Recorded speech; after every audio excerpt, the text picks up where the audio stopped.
Mahashivratri 15 February 2026 या दिवशी आपण महाशिवरात्री हा दिव्य असा पर्व साजरा करणार आहोत. तर महाशिवरात्रीच्या दिवशी आपण महादेवांना अत्यंत प्रिय असणारा रुद्र अभिषेक कसा करावा त्याची सर्व माहिती मी ह्या व्हिडिओमध्ये सांगणार आहे.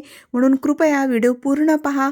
तर पहा, जर आपल्याला वर्षभर कोणतीही सेवा जास्त काही उपासना झाली नसेल तर महाशिवरात्रीच्या दिवसभरात आणि रात्री आपण महादेवांची उपासना केल्याने आपल्याला अनंत पुण्याची प्राप्ती होत असते.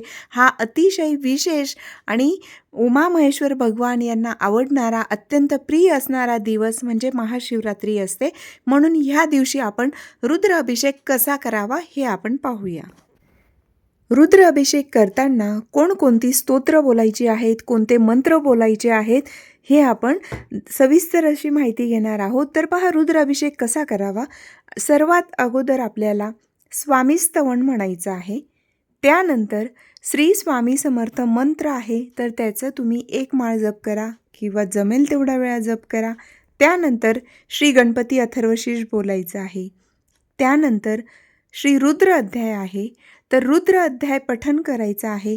रुद्र अध्याय जे संस्कृतमधले आहेत ते तुम्ही पठन केलं तरीही चालू शकतं किंवा प्राकृतमधलं पठन केलं तरीही हरकत नाही. तर त्यानंतर गायत्री मंत्र बोलायचा आहे. रुद्र गायत्री मंत्र बोलायचा आहे. महामृत्युंजय मंत्र बोलायचा आहे. संजीवनी मंत्र बोलायचा आहे. अमृत संजीवनी मंत्र बोलायचा आहे. तर आता हे मंत्र किती वेळा बोलावे. शक्य झाल्यास 1 माळ जप करा. जास्त वेळ असेल तर जास्त भक्ती करा. नसेल जास्त वेळ तर तुम्ही जे मी आता मंत्र सांगितले तर हे मंत्र तुम्ही 11, 21 किंवा जमतील तेवढ्या वेळा बोलले तरीही चालू शकतं. पण कमीत कमी 1 माळ केलं तर अतिउत्तम. त्यानंतर आपल्याला शिवमहिम्न स्तोत्र आहे हे पठन करायचं आहे. हे सुद्धा 1 वेळा, 3 वेळा, 5, 7, 11 वेळा अशा पद्धतीने तुम्ही पठन करू शकतात. नसेल शक्य तर कमीत कमी 1 वेळा तरी पठन करायचं आहे.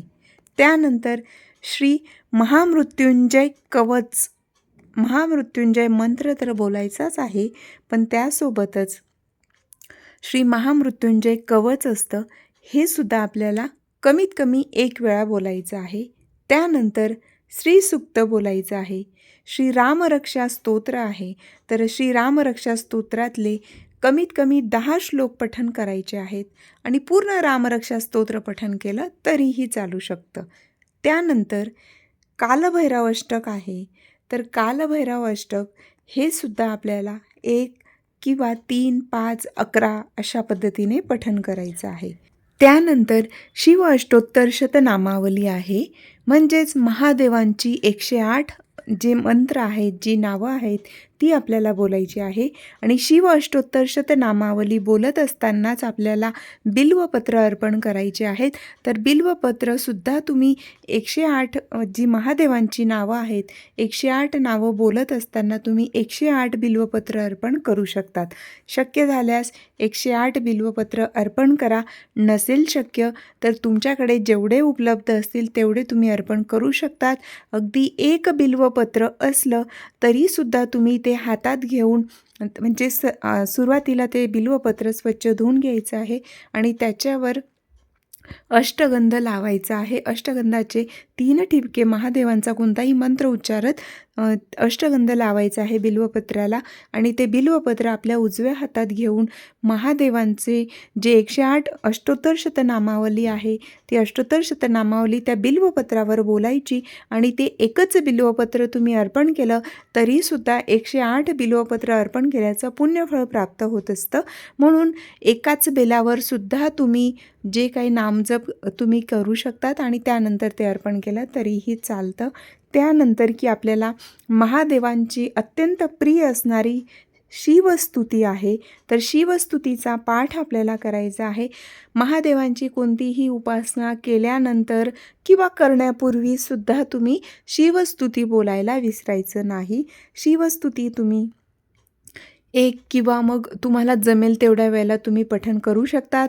बघा, कमीत कमी 1 वेळा आपल्याला ही सेवा करायची आहे. म्हणजे जे स्तोत्र मंत्र आहेत तर ते कमीत कमी 1 वेळा तरी आपल्याला बोलायचंच आहे.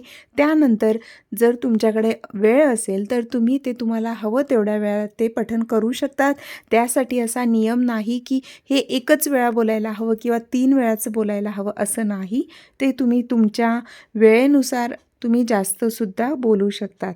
त्यानंतर आपल्याला शिवस्तुती झाल्यानंतर गुरुर्ब्रह्मा गुरुर्विष्णू गुरुर्देव महेश्वरा गुरुर साक्षात परब्रह्म तस्मै श्री गुरुवे नमः हे बोलून आपण मग ती पूजा व्यवस्थित संपन्न करायची आहे.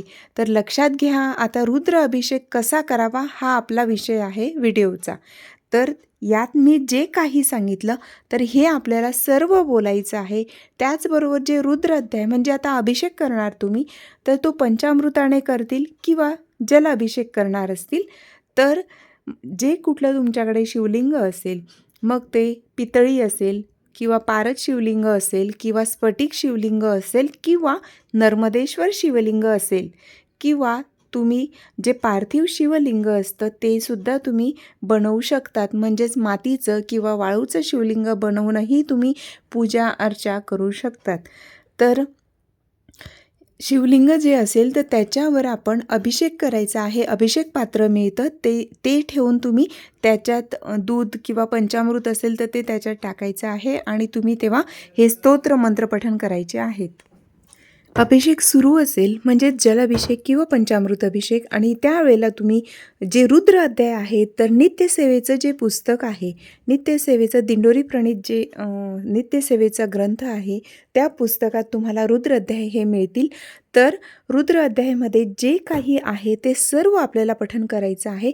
रुद्र अध्यायामध्ये नमक चमक अशा पद्धतीचा जो भाग आहे तर ते सर्व आपल्याला पठण करायचं आहे. संस्कृतमध्ये करा किंवा प्राकृत असेल ते केलं तरीही चालू शकतं. तर अशा पद्धतीने आपण रुद्र अभिषेक करत असतो.